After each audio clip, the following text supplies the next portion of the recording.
Look, I have no clue what's happening with Apple. First, they launched the newer, faster MacBook Air at a lesser price than the previous gen. And now this is here, the new iPad 11 gen. And this is launched at 35,000 rupees, 32,990 with the bank discount. And this is what baffles me. I mean, the last gen iPad was launched at 45,000 rupees and that was with 64 GB of storage. This has launched at 10,000 rupees less, has 128 GB of storage, and this is the same company that charges 10,000 extra for every 128 gigs of storage. And I mean, we are Indians, no one does nice shit for free. So what do you want, Tim? Now, it is what it is, but my Indian senses are tingling, and maybe there is some catch that I'm missing. Maybe it's because of these two really good Android tablets, or maybe there are some downgrades here that, again, I'm missing. Why am I missing so much? But you know what? Let's start with what's new in this new iPad. Okay, so the big upgrade in the new iPad 11 Gen is in terms of performance. First of all, say goodbye to 64 GB iPads because this finally, like I said, comes with a 128 GB of storage in the base variant. And not just that, the storage here is faster too, as you can see. I mean, this was one of the big complaints in the last iPad, so finally, hooray, yes. Bas thoda 60 Hz ka bhi kuch ho jata tha. Another big upgrade is on the chipset. The iPad 11 Gen features the Apple A16 chipset, which we have seen in the iPhone 15, but this is the non-bionic version with one less CPU efficiency core and one less GPU core. You also get 6 GB RAM now, up from 4 GB in the iPad 10 Gen, and all of this brings a good performance boost. I mean, the new iPad easily beats the Xiaomi Pad 7 in both single-core and multi-core Geekbench tests. It even beats the 8 Gen 3 in the OnePlus Pad 2 in single-core, so this is plenty powerful. Yes, in GPU tests, the A16 isn't as good as the competition, but we all know how consistent the iPads are in terms of performance, and this is solid too. I mean, we have faced no issues in using multiple windows and apps here, dragging apps out of the sidebar or sliding in and out of floating windows. It's all snappy AF, classic Apple. Gaming is good too. I mean, games like BGMI or Genshin Impact run really smooth, but unlike the Pro iPhones or the Pro iPads, the games here are limited to 60 FPS, which is because this has Apple's favorite 60 Hz display. Apart from this, the new iPad also has a new, more capable NPU, but there is a catch. So this does not have Apple Intelligence support, and you might get happy like, hey, who even needs Apple Intelligence? But just hear me out. See, right now I know Apple Intelligence is kind of useless, but if there's one device where it would have made sense, it's this. I mean, think about it. It's the affordable iPad, great for students, and Apple Intelligence would have been great for, research, writing tools, summarizing things. You get the idea. And this is kind of sad because this will get at least 5 years of voice updates, which is great, but these updates would have brought some new AI features that are actually helpful, useful, but this will not get it.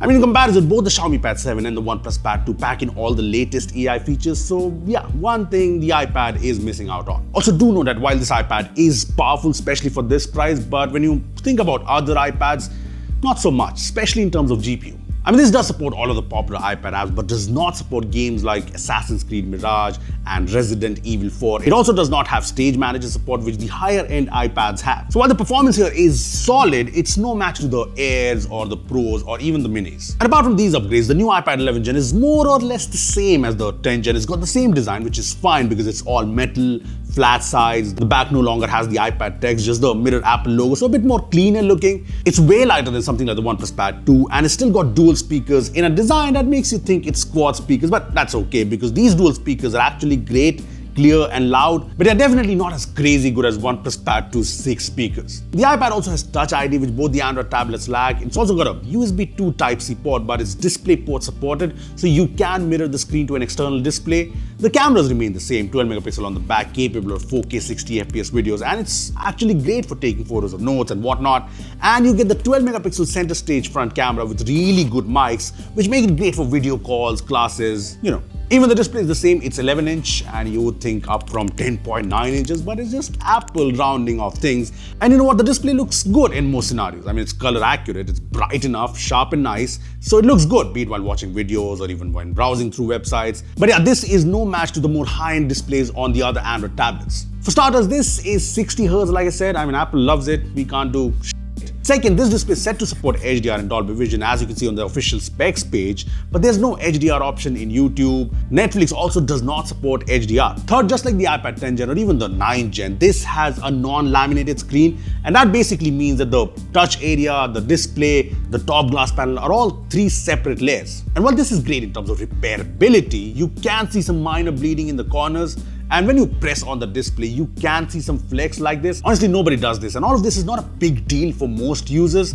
But yeah, both the OnePlus Pad 2 and the Xiaomi Pad 7 offer better displays without a doubt. Heck, in this price range, you can even get a nano texture display in the Xiaomi Pad 7 that's really good. The battery in this iPad is almost 100 mAh bigger compared to the last gen, but again, no match to the Android tablets, which have what, 8,000, 9,000 mAh batteries. And you do get this 20-watt charger in the box. Yeah, enjoy it while it lasts. Now, the battery here is good considering base iPad standards. With gaming and stuff, you can expect a screen on time of around 6 hours. Now, in terms of official accessories, it's Apple, so they launched the iPad at a good price.